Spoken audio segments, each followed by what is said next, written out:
जागतिक व्यापार म्हणजे संधींचे एक प्रचंड मोठं जग. अनेक जण यात उतरण्याचा विचार करतात. पण प्रश्न पडतो की सुरुवात नेमकी करायची कुठून? ह्या जगात पाऊल कसं टाकायचं?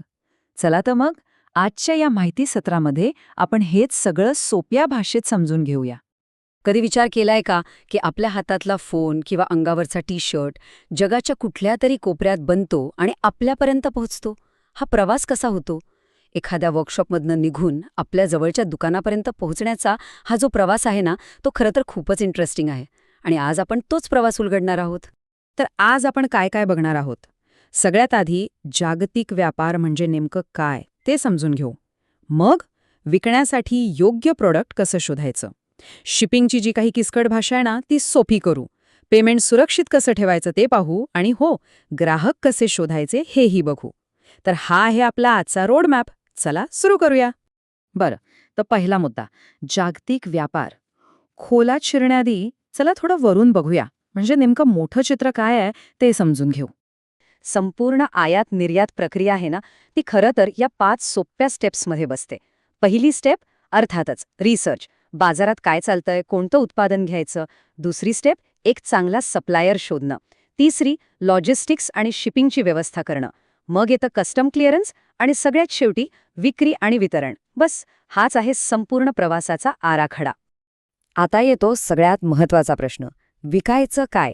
हा निर्णय म्हणजे खरं तर संपूर्ण व्यवसायाचा पाया आहे. त्यामुळे चला बघूया योग्य उत्पादन कसं निवडायचं. तर एक यशस्वी प्रॉडक्ट निवडायचं म्हणजे काय करायचं? काही गोष्टी लक्षात ठेवणं खूप गरजेचं आहे. सगळ्यात पहिलं, बाजारात त्याला मागणी आहे का? लोक ते विकत घेणार आहेत का? दुसरं, त्यात चांगला नफा मिळतोय का? मार्जिन किती आहे? तिसरं, ते पाठवणं किती सोपं किंवा अवघड आहे? आता साधं उदाहरण घ्या, काचेच्या वस्तू पाठवण्यापेक्षा कपडे पाठवणं खूप सोपं आहे, बरोबर? आणि सगळ्यात महत्त्वाचं, आपल्या उत्पादनात असं काय वेगळं आहे जे इतरांपेक्षा त्याला खास बनवतं. चला आता शिपिंगबद्दल बोलूया. खरं तर याची स्वतःची एक भाषा आहे. असे काही शब्द आणि नियम आहेत की सुरुवातीला डोकं चक्रावून जातं. पण काळजी नसावी, आपण हीच शिपिंगची भाषा सोपी करणार आहोत. आणि याची सुरुवात करूया इन्कोटर्म्सपासून. इन्कोटर्म्स नाव ऐकून अवघड वाटतं, पण सोप्या भाषेत सांगायचं तर हे आहेत डिलिव्हरीचे नियम. समजा चीनमधनं माल मागवला, तर तो बंदरापर्यंत पोचवण्याची जबाबदारी कोणाची? विक्रेत्याची की आपली? शिपिंगचा खर्च कोण उचलणार? प्रवासात मालाचं काही नुकसान झालं तर जबाबदार कोण? या सगळ्या प्रश्नांची उत्तरं इन्कोटर्म्समध्ये स्पष्टपणे लिहिलेली असतात. यामुळे खरेदीदार आणि विक्रेता दोघांमध्येही कोणताही गोंधळ राहत नाही. ठीक आहे, प्रॉडक्ट ठरलं, शिपिंगचंही ठरलं. पण आता पैशांचं काय? आंतरराष्ट्रीय व्यापारात पैसे सुरक्षितपणे पाठवणं किंवा मिळवणं हे समजून घेणं सगळ्यात महत्त्वाचं आहे. पेमेंट अटी. सोप्या शब्दांत सांगायचं तर पैसे कधी आणि कसे मिळणार याचे नियम. म्हणजे 50% ॲडव्हान्स घ्यायचा का की माल पोचल्यावर पूर्ण पेमेंट? या अटी थेट व्यवसायाच्या कॅश फ्लोवर आणि जोखमीवर परिणाम करतात. म्हणूनच कोणत्याही डीलमध्ये यावर खूप विचारपूर्वक बोलणी करणं गरजेचं असतं. आता आंतरराष्ट्रीय पेमेंटसाठी ना 2 पद्धती खूप वापरल्या जातात. पहिली आहे लेटर ऑफ क्रेडिट, म्हणजे LC. याला तुम्ही बँकेची गॅरंटी समजू शकता. म्हणजे विक्रेत्याने माल पाठवल्याचे पुरावे बँकेला दिल्यावरच बँक त्याला पैसे देते. ही पद्धत खूप सुरक्षित आहे, पण हो, थोडी महाग आणि किचकट आहे. दुसरी पद्धत आहे TT, म्हणजे टेलिग्राफिक ट्रान्सफर. हे म्हणजे थेट बँक ट्रान्सफर.